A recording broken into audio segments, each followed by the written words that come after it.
Très chers amis, bonjour. Nous arrivons cette semaine dans la paracha Vayeshev, cette paracha qui parle de Yosef, mais le tout début nous apporte une indication sur Yaakov.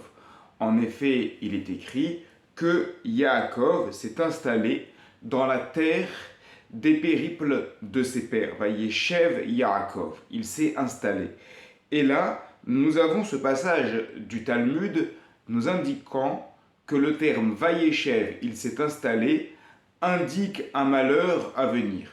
Effectivement, dans le texte, il y a un malheur qui va arriver, puisque Yosef va être attaqué par ses frères, jeté dans un puits, laissé quasiment comme mort, puis finalement vendu comme esclave. Et donc cette dispute, cette haine entre frères est un événement évidemment malheureux.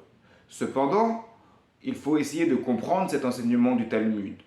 En quoi le fait de s'installer, Vayeshev, peut être un signe négatif. Au contraire, dans notre état d'esprit, de manière générale, on est tout le temps en activité et on rentre chez soi, on dit ça y est, je me suis posé, Vayeshev, je suis installé, je suis bien.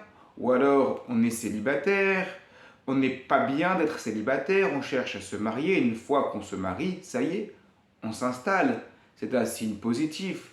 Également, du point de vue professionnel, on cherche un travail, on fait un petit boulot, ici et là, et puis au moment où on trouve un vrai travail, un CDI, ça y est, on est en place, on s'installe, Vayeshev.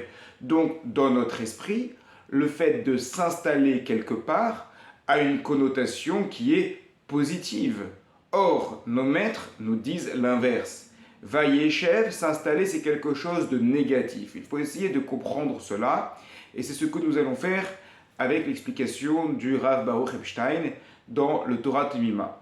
Il nous explique, d'abord il nous rappelle que lorsqu'il s'agissait d'Yitzhak, Hachem lui a dit Gour Baaretz Azot, séjourne dans cette terre-là, mais il ne lui a pas dit de s'installer.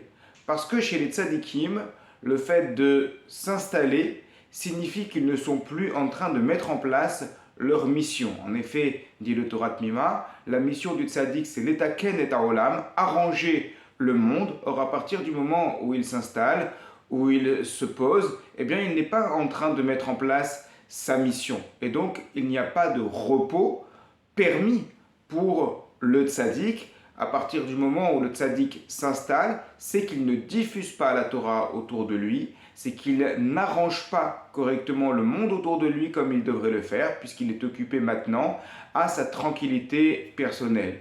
En réalité, cette idée n'est pas le propre du tzaddik. Elle nous concerne, chacun d'entre nous. Évidemment que l'on a envie d'être posé, évidemment que l'on a envie de se reposer, évidemment qu'on aime bien lorsqu'après une journée de travail, on rentre chez soi et que ça y est, on est tranquille. Mais le Yehudi, le propre du juif, c'est d'apporter la lumière divine dans le monde. Nous allons d'ailleurs bientôt arriver à Hanouka, et c'est cette idée de Pirsumé Nissa, diffuser le miracle. Comment diffusons-nous le miracle? Par l'intermédiaire de la lumière qui va éclairer nous-mêmes, mais également vers l'extérieur.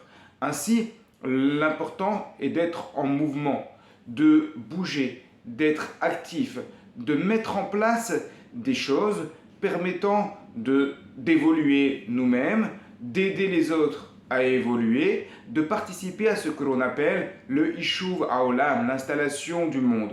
Or, cette idée de participer au Ishuv Haolam, à l'installation du monde, qui se fait de différentes manières, notamment en ayant un travail qui permet aux autres d'avancer, en ayant des relations sociales, ne serait-ce qu'en participant à la vie de son immeuble, à la vie de ce qui se passe dans son quartier. Tout cela, il faut être actif.